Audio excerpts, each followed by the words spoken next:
قرآن پاک کی سورۃ الاعراف کی آیت نمبر 80 اور 81 میں اللہ پاک یوں فرماتا ہے، تم وہ بے حیائی کرتے ہو جو تم سے پہلے جہاں میں کسی نے نہ کی، تو تم مردوں کے پاس شہوت سے جاتے ہو عورتیں چھوڑ کر، بلکہ تم لوگ حد سے گزر گئے۔ ناظرین گرامی، اس آیت میں کچھ خاص لوگوں کا ذکر کیا گیا ہے جنہوں نے لواطت جیسی برائی کو جنم دیا۔ قرآن خود گواہی دے رہا ہے کہ اس سے پہلے یہ بے حیائی والا کام کسی نے نہ کیا تھا۔ کچھ لوگ کہتے ہیں کہ زنا کی سزا تو شریعت میں موجود ہے، لیکن لواطت کی کوئی سزا مقرر نہیں، اس لیے اس میں نرمی دی گئی ہے۔ کیا واقعی شریعت میں لواطت کی کوئی سزا مقرر نہیں؟ لواطت کہتے کس کو ہے؟ اللہ پاک نے اس برائی کا خاص طور پر قرآن میں کیوں ذکر کیا؟ اس برائی کو ایجاد کرنے والے کون لوگ تھے؟ لواطت کا آغاز کیسے ہوا؟ کس طرح ایک انسانی ذہن میں یہ خیال آیا کہ انہوں نے وہ برائی کر ڈالی جو ان سے پہلے کسی نے سوچی بھی نہ تھی؟ لاکیس کون تھی اور کیسے اس نے ایک پوری قوم کو تباہ و برباد کر دیا؟ ناظرین گرامی، مرد کا مرد یا عورت کا عورت سے رضامندی سے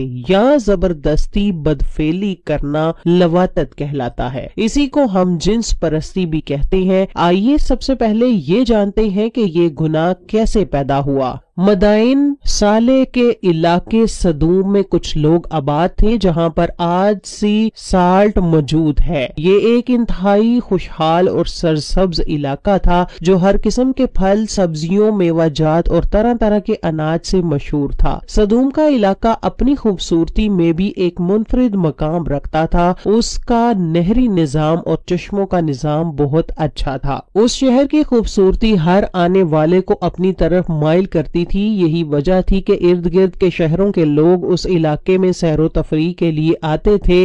پہل تو صدوم کے لوگ مہمان نوازی میں کسی سے کم نہیں تھے۔ لوگ یہاں آ کر سیر و تفریح کرتے اور طرح طرح کے کھانے کھا کر جاتے تھے۔ پھر آہستہ آہستہ یہ لوگ خشک دل ہوتے گئے اور لوگوں کو یہاں آنے سے روکنے لگے۔ انہوں نے ہر طرح کی کوشش کرنی شروع کر دی کہ دوسرے شہروں کے لوگوں کو یہاں آنے سے روکا جائے، لیکن ان کی سمجھ میں یہ نہ آتا تھا کہ آخر کون سا ایسا کام کیا جائے جو دوسرے شہروں اور ملکوں کے لوگ ہمارے علاقے میں آنا بند ہو جائے اور ہم اپنی زندگی اپنوں میں اچھی طرح گزار سکیں۔ ایک دن ایسا ہوا کہ شیطان ایک بزرگ کی شکل میں ظاہر ہوا اور کہنے لگا کہ میرے پاس ان کو بھگانے کی تدبیر ہے۔ اگر تم میری بات پر عمل کرو گے تو یہ لوگ تمہارے پاس کبھی بھی آنے کا سوچیں گے بھی نہیں۔ سب نے اس شیطان کی بات پر لبیک کہا اور اس شیطان کی ہر بات کو ماننے پر راضی ہو گئے۔ شیطان نے کہا کہ اب جو بھی دوسرے شہروں سے آدمی تمہارے پاس مہمان بھر کر آئیں گے تو ان کے ساتھ بدفعلی کرنا تو وہ بھاگ جائیں گے۔ شروع میں تو یہ بات سن کر سب حیران ہوئے، پھر اس شرط پر مان گئے کہ ایک دفعہ ایسا کر کے دیکھ لیتے ہیں،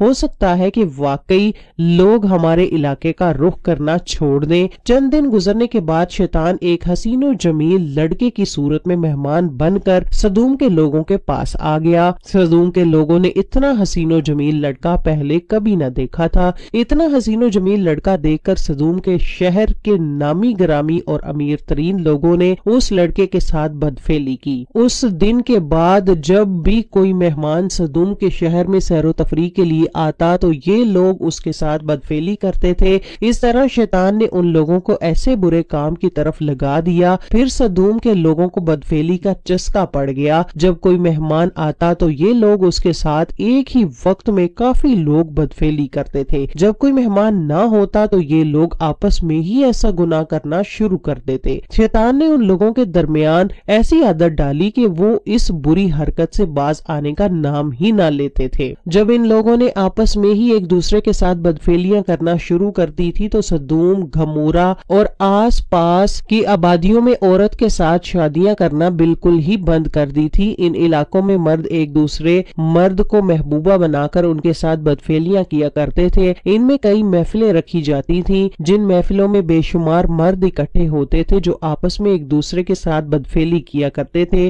جب مرد دوسرے مرد کے ساتھ ہی بدفعلی کر کے اپنی ہوس مٹا لیا کرتے تھے تو یہاں کی عورتوں کی طرف کوئی بھی مرد اپنی جنسی خواہش پوری کرنے کے لیے نہیں جاتا تھا، تو ان عورتوں کی پریشانی دن بہ دن بڑھنے لگی۔ ان کے شوہر اپنی بیویوں کے ساتھ ہم بستری کرنا تو دور کی بات ان کی طرف دیکھنا بھی پسند نہیں کرتے تھے۔ چنانچہ ان عورتوں کی اس مشکل کا حل نکالنے کے لیے ابلیس نے سدوم اور گمورہ کے لوگوں کے پاس اپنی بیٹی لاکیس کو بھیجا۔ جب شیطان کی بیٹی لاکیس اس شہر میں آئی تو اس نے یہاں کی عورتوں کے ساتھ رونے کا بہانہ کرتے ہوئے اس شہر میں داخل ہوئی۔ یہ شیطان کی بیٹی لاکیس بہت ہی حسین و جمیل اور بہت ہی امیر بن کر شہر والوں عورتوں کے سامنے حاضر ہوئی۔ لاکیس نے کہا کہ میں ابھی جوان ہوں، میرا شوہر کسی لڑکے کے عشق میں مجھے چھوڑ کر چلا گیا ہے، میری تو زندگی ہی برباد ہو گئی ہے۔ سدوم اور گمورہ کی عورتوں نے جب لاکیس کی داستان سنی تو اس کو اپنے شہر میں رہنے کی اجازت دے دی۔ لاکیس شیطان کی بیٹی نے کہا کہ اگر مردوں کو ہمارے سے جنسی خواہشات کو پورا کرنے کی ضرورت نہیں ہے، وہ آپس میں ہی جنسی ملاپ کر لیتے ہیں، تو ہمارے پاس بھی ایسے کئی طریقے ہیں جس کو استعمال میں لاتے ہوئے ہم بھی اپنی جنسی خواہشات کو پورا کر سکتے ہیں۔ لاکیس نے اس شہر کی بہت سی پیاری اور امیر ترین عورتوں سے دوستی کی اور پھر اس عورت کو بدفعلی کی طرف مائل کیا،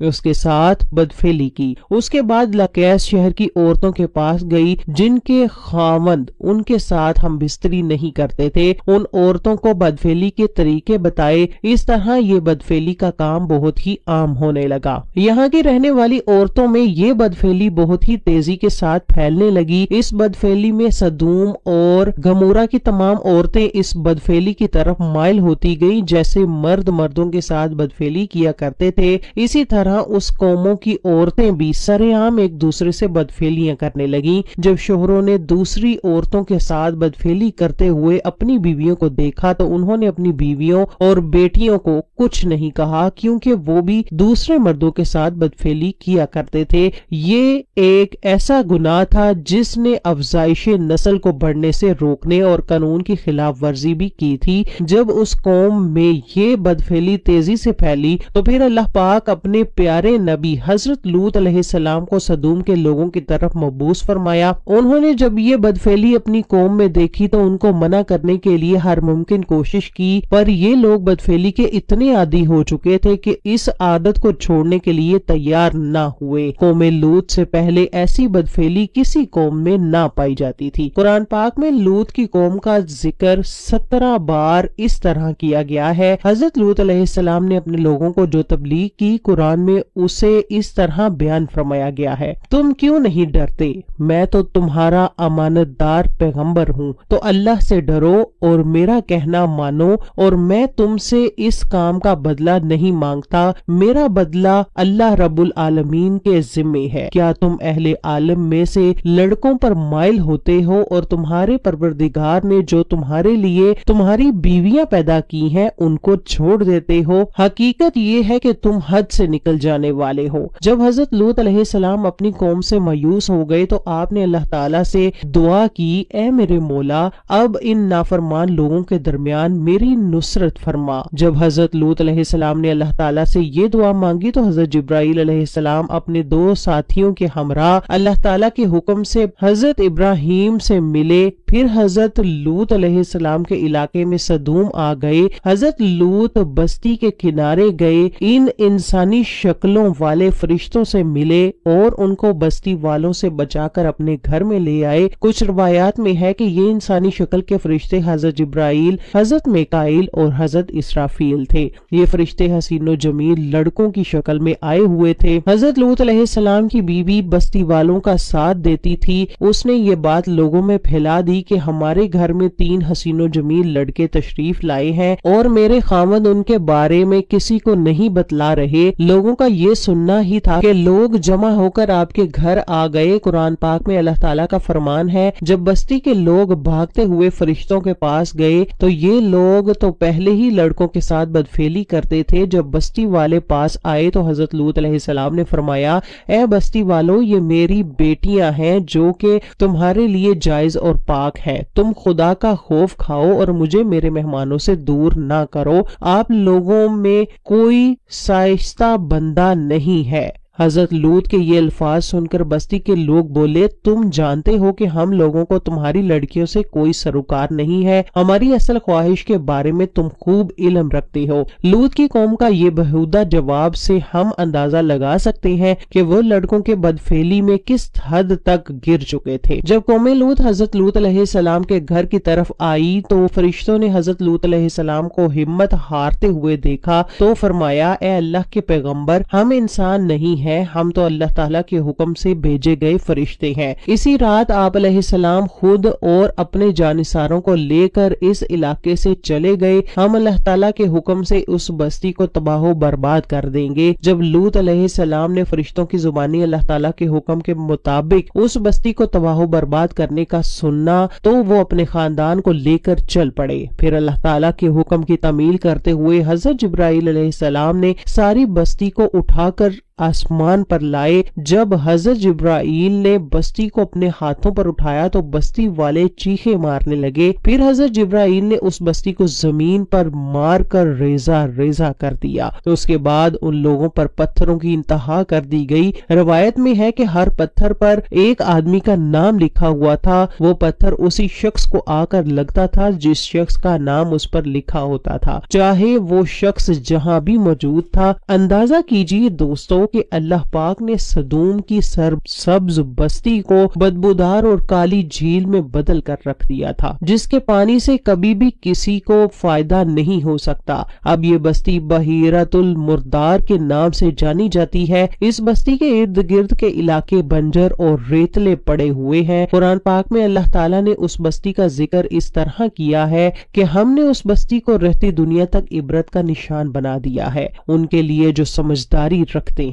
حدیث پاک میں حضرت عبداللہ ابن عباس سے روایت ہے کہ رسول اللہ نے 3 بار ارشاد فرمایا، اس بندے پر اللہ کی لعنت ہو جو قوم لوط والا عمل کرے۔ ہم جنسی یا لواطت کی سزا کے متعلق علماء کا اختلاف ہے۔ عبد الرحمن الجزیری نے اس کا خلاصہ ان الفاظ میں کیا ہے کہ ہم جنس پرستی کی سزا تعزیراً مقرر ہوتی ہے۔ تعزیرات میں حاکم وقت، قانون ساز یا عدالت کو اختیار ہوتا ہے کہ مجرم کو ایسی سزا دے کہ جس سے دوسروں کو عبرت ہو اور کوئی اس جرم کے ارتکاب کی جرت نہ کرے۔ کیس کی نوعیت کے اعتبار سے قاضی مجرم کو عمر قید، جرمانہ، ملک بدری یا سزائے موت بھی دے سکتا ہے۔ خیر، ایسا کبیرہ گناہ کہ جسے اللہ تعالیٰ نے پوری بستی کو پلٹ کر رکھ دیا تھا، سوچئے کہ جہاں یہ گناہ آج کل ہو رہا ہوگا تو کیا